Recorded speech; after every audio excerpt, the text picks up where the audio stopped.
Life में सबका struggle होता है। हम लोग के भी लाइफ में बहुत तकलीफें आई थी। जिंदगी में इतने तकलीफ देखे कि अब अगर तकलीफ नहीं होता है तो तकलीफ होता है। जिंदगी ने उस मुकाम पर लाकर छोड़ा है जहां पसंद तो बहुत कुछ है लेकिन चाहिए कुछ भी नहीं। लोग कहते हैं कि खाली हाथ आए थे खाली हाथ जाओगे, गलत बोलते हैं। लोग भले खाली हाथ आते हैं लेकिन जब जाते हैं तो अपने साथ कुछ संस्कार, कुछ यादें छोड़ जाते हैं। एपीजे अब्दुल कलाम खाली हाथ तो आए थे, क्या खाली हाथ गए? हमारे जितने देश के लोग हैं उन देशवासियों के लिए प्रेरणा के स्रोत बन गए। लेकिन अगर आप खाली हाथ आते हैं और खाली हाथ चले जाते हैं तो आपका पुरुष योनि में जन्म लेने का कोई अर्थ ही नहीं बना। अपनी मंजिल को भुलाकर जिया तो क्या जिया, है दम तुझमें तो उसे पाकर दिखा। लिख दे खून से अपनी कामयाबी की कहानी और बोल उस किस्मत को कि है दम तो मिटा के दिखा। इसलिए कभी किस्मत को मत कोसिएगा, अपने हौसले से अपनी कहानी लिखिए। बताइए किस लड़के को शौक नहीं होगा कि हम पढ़ाई करें, अपने माँ बाप का नाम रोशन करें, अपने मोहल्ले समाज का नाम रोशन करें। जितनी ज्यादा कामयाबी होती है ना, लोग उतनी ज्यादा गर्व करते हैं। छोटी सी कामयाबी होगी, माँ बाप खुश होंगे। थोड़ा और बड़ा कामयाबी होगा, पूरा मोहल्ला खुश होगा। बहुत बड़ा कामयाबी होगा, पूरी राज्य खुश होते हैं लोग। अरे हमारे यहाँ के हैं ये। जैसे अब मान के चलिए किसी का अब्दुल कलाम, जिस जगह के वहाँ के लोग गर्व से कहते हैं हमारे यहाँ से अब्दुल कलाम, कहते हैं कि नहीं। जब बारिश होता है ना, बारिश तो जितने छोटे मोटे पक्षी होते हैं, कौवा हो गया, ये सब, ये छुपने के लिए आश्रय ढूंढने लगते हैं। लेकिन जो बाज होता है ना, उसी बारिश में बादलों को चीरते हुए ऊपर निकल जाता है और बादल से कहता है तू बरस ले बेटा, कितना बरसे, आधा घंटा, 1 घंटा। जब बरस जाता है तो आके नीचे उसको चैलेंज करता है। तो परिस्थिति के नीचे हमें नहीं दबना है, परिस्थिति को हम दबा देंगे।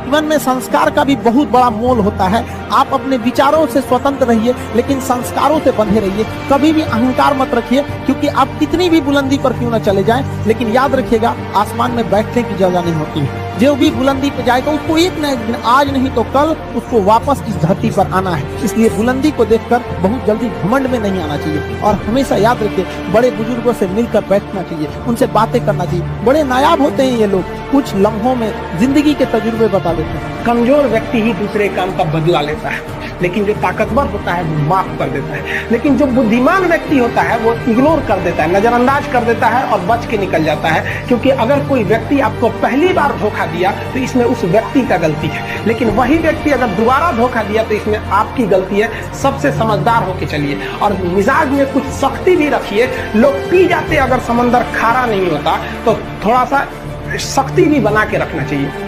अगर आपको काबिल बनना है ना, बाज की तरह उड़ना है, तो बार बार बोलते हैं इन तितलियों का साथ छोड़ दीजिए। क्योंकि 10 साल बाद लोग आपसे मिलेंगे ना तो पूछेंगे तुम्हारी हैसियत क्या है, तुम कितना कमाते हो। ये नहीं पूछेंगे तुम्हारी गर्लफ्रेंड थी कि नहीं। क्या समझ में नहीं, सब टेम्परेरी चीज होते हैं। सही से बताइए ये सब चीजों को। जिस दिन आपको जिस दिन रियलिटी समझ में आएगी ना, उस दिन कोई बोल, हम आपको क्या बोले। आज जिनको आप सब कुछ खोकर पाने की तमन्ना रखते हैं, एक वक्त आएगा जब वो मुफ्त में मिलेंगे तो आपको मंजूर नहीं होगा। ये सब चीजें फालतू होती है, लेकिन अभी उम्र की गलती होती है। उम्र के बाद सब सुधर जाते हैं। कृष्ण भगवान का भी एक उम्र था जब गोपियों के पीछे घूम रहे थे। एक उम्र आया, भाड़ में गई गोपियां, मारा देखे महाभारत करा के रख दिया।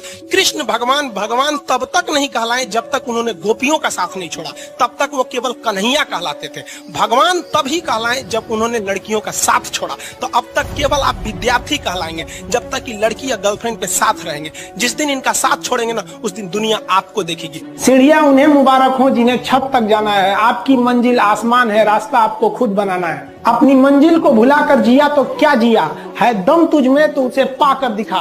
लिख दे खून से अपनी कामयाबी की कहानी और बोल उस किस्मत को, है दम तो मिटा के दिखा। छत को बहुत गुरूर था छत होने का, एक मंजिल और बनी और छत फर्श हो गया। तूफान ज्यादा होती है तो कश्ती डूब जाती है और घमंड ज्यादा हो जाती है तो हस्ती डूब जाती है। पतंग को पता होता है कि उसका अंत एक कचड़े में जाकर होगा, लेकिन उससे पहले उसे आसमान छूकर दिखाना होता है। पहाड़ों को चीरते हुए जब नदी निकलती है ना, तो कभी नहीं पूछती है कि समुद्र अभी कितना दूर है।